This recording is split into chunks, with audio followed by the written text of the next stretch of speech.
이제 새로운 단원, 집합과 명제라는 단원을 공부를 할 건데 아마 중간고사가 이 집합 정도까지 해서 마무리되지 않을까 이렇게 예상을 하고요.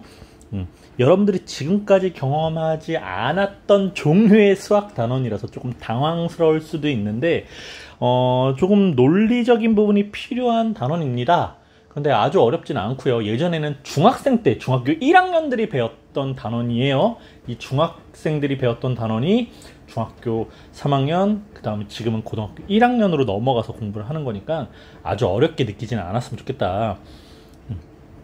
이 집합과 명제 역시 용어와 용어의 뜻, 우리가 정의라고 표현을 하죠. 용어와 용어의 뜻을 정확하게 알고 넘어가도록 준비를 해주시면 좋을 것 같습니다. 자, 집합 한번 봅시다. 집합. 어떤 기준에 따라 대상을 분명하게 정할 수 있을 때 그 대상들의 모임을 집합이라고 한다. 그리고 그 집합을 이루는 대상 하나하나를 원소라고 한다. 자, 집합. 집합이 무엇이냐? 명확한 기준에 따라서 분명하게 정할 수 있는 것, 그런 것들은 전부 집합이라고 합니다. 기준만 명확하면 전부 집합은 돼. 그리고 그 집합을 이루는 구성원 하나하나들을 원소라고 얘기를 해. 예를 들어서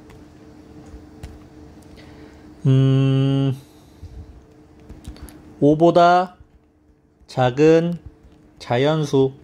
자, 기준 명확합니까? 네, 5보다 작다라는 기준 자체가 아주 명확하죠? 그럼 뭐가 있죠? 1, 2, 3, 4 이렇게 표현 되겠죠? 네, 집합됩니다. 두 번째, 1보다 작은 자연수. 1보다 작은 자연수라는 건 기준 명확합니까? 1보다 작다라는 기준 명확합니다. 그런데 뭐가 있죠? 없죠? 1보다 작은 자연수는 없어요. 1이 가장 작은 자연수이기 때문에. 그런데 이것도 집합은 됩니다. 집합되는 겁니다. 세 번째, 큰 자연수. 자, 크다라는 말은 기준이 명확하게 나눌 수 있을까? 안 되죠? 크다라는 기준 자체는 명확하지 않기 때문에 이건 집합이 안 됩니다. 네, 그래서 기준 자체가 분명하게 정해져 있어서 네, 돼요, 아니요 라고 구분 지을 수 있어야 우리는 집합이라고 할 수 있고, 기준이 애매모호해 이러면 집합이라고 할 수 없습니다. 그리고 5보다 작은 자연수라고 할 때 그 구성원 하나하나 있죠? 이거 하나하나를 원소라고 해. 그럼 5보다 작은 자연수는 원소가 몇 가지예요?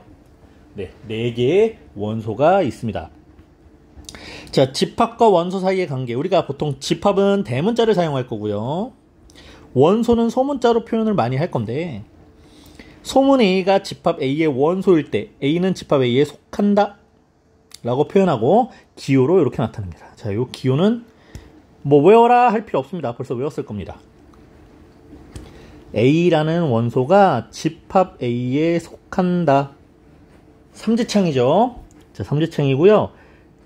입을 벌리고 있는 쪽, 이쪽이 집합입니다. B가 A의 원소가 아닐 때 속하지 않는다 라고 하고, B는 집합 A의 원소가 아닙니다 라고 나타냅니다. 자, 요 삼지창이 엘레멘트, 영어에서 엘레멘트, 원소라는 엘레멘트의 이자를 따서 소문자로 표현한 겁니다. 보기. 3보다 작은 자연수 모임. 대상 분명하게 정할 수 있죠. 집합됩니다. 원소는 1, 2 되고요. 큰 자연수. 야, 선생님이 생각한 거 그대로 나오죠. 크다라는 기준은 명확하지 않으니까 집합이 될 수 없습니다. 4의 양의 약수의 집합. 4의 약수는 1, 2, 4 이렇게 세 가지가 있죠. 그래서 1은 원소야, 2도 원소야, 4도 원소야, 하지만 3은 원소가 아니야. 이런 식으로 표현할 수 있대요. 그럼 우리는 이제 집합을 표현하는 방법에 대해서 한번 볼 건데, 집합을 표현하는 방법은 총 3가지 방법이 있습니다. 한번 따라서 읽어볼까요? 첫 번째, 원소 나열법. 원소 나열법. 조건 제시법. 조건 제시법. 벤 다이어그램. 자, 첫 번째, 원소 나열법은 말 그대로 원소를 하나하나 나열하는 거야. 자, 집합에 속하는 모든 원소를 이 중괄호인데요. 우리가 이걸 집합기호라고 합니다. 집합을 표현하는 기호입니다.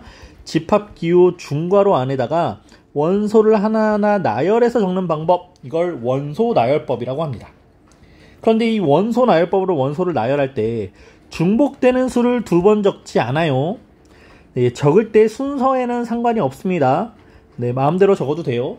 중복되는 수는 적지 않아요. 만약에 야 자연수의 집합이라고 했어. 그러면 1, 2, 3에서 끝이 없지. 끝이 없는 건 뒤에 땡땡땡이라는 표시로 끝이 없음을 나타낼 거고요.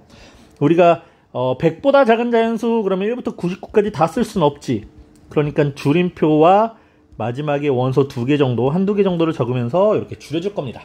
이런 식으로 표현하는 걸 원소 나열법이라고 해요. 두 번째, 조건제시법. 자, 기준이 명확해야 된다라고 했던 그 기준이 우린 조건이라고 생각을 하면 돼요. 그 조건, 기준을 제시, 알려주는 방법이야. 집합에 속하는 원소들이 갖는 공통된 성질, 이 공통된 성질이 기준 또는 조건이라고 생각하면 되고, 그걸 집합기한에 제시, 제시하는 방법은 문장, 말로, 한글로 적어도 되고요. 그 규칙을 이루는 식으로 표현을 해도 됩니다. 이렇게 나타내는 방법을 조건제시법이라고 하고요. 벤 다이어그램은 그림이란 뜻이에요. 벤 다이어 사람, 수학자 이름입니다. 그림에다가 집합의 이름 빵 쓰고 1, 2, 3, 4 이런 식으로 역시 집합 원소의 순서 상관없고 중복으로 나타나지는 않습니다. 예. 그래서 벤 다이어그램은 벤이라는 이름 학자 이름이고요. 그램입니다. 그램. 네, 그림이라는 뜻입니다. 자, 설명 참고. 선생님 방금 안내했던 내용 그대로 들어가 있습니다. 주의합시다. 첫 번째, 순서 상관없습니다. 1, 2, 3이나 2, 3, 1이나 니네 마음대로 하시거라. 같은 원소는 절대 중복해서 여러 번 쓰지 않습니다. 1, 2, 3 땡 이런 거 안 돼요. 개수가 많거나 일정한 규칙이 있을 때는 일부를 생략하고 줄임표를 사용합니다. 자, 조건제시법으로 나타내는 방법 봅시다. 조건제시법은요, 집합 기호를 하고 x바 x는 4의 약수 요런 식으로 적을 거야. 자, 요게 무슨 뜻인지 보세요. 이 집합 A의 원소는 x들이 원소야. 우리 방정식 A를 x라고 하는 것처럼 이 집합 A의 원소는 x가 될 것이야. 이 x들은요 하고 4의 약수. 이 중간에 바라는 막대기를 통해서 자, 이제부터 조건을 한번 말해볼게 라는 뜻으로 생각하면 될 것 같습니다. 그런데 x는 4의 약수 이 문장이 아니라 예를 들어서 x는 1 이상 4 이하의 자연수 이렇게 적을 수도 있어. 근데 니네 하고 싶은 대로 하시면 돼요. 이렇게 조건을 문장 또는 식으로 표현해서 나타내는 걸 조건제시법이라고 합니다. 마지막 세 번째, 벤 다이어그램은 이렇게 그림으로 그려주면 되겠죠. 자, 이번엔 집합을 한번 분류를 해볼 건데요. 원소가 몇 개니 가지고 분류를 할 겁니다. 원소의 개수. 일단 첫 번째, 유한과 무한. 유한 집합은 원소가 유한개, 무한 집합은 원소가 무수히 많아서 무한개인 거야. 유한개는 셀 수 있다라고 생각할 수 있죠? 셀 수 있다. 무한개는 셀 수 없다. 셀 수 없다라는 건 많아서 셀 수 없다는 것보다는 끝없이란 뜻으로 받아들여야 됩니다. 그런데 중요한 점, 자, 밑줄 별표. 원소가 하나도 없는 것, 이걸 공집합이라고 합니다.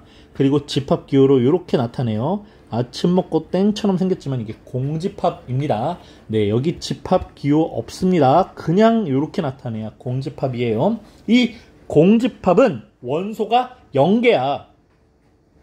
원소의 개수가 0개야. 그럼 셀 수 있어 없어? 있죠. 그래서 이 공집합도 유한집합에 포함됩니다. 공집합도 유한집합이다 적어놓고, 그래서 집합의 원소의 개수를 나타내는 방법이 n 개수 괄호하고 요 안에다가 집합 이름을 딱 쓰는 거야.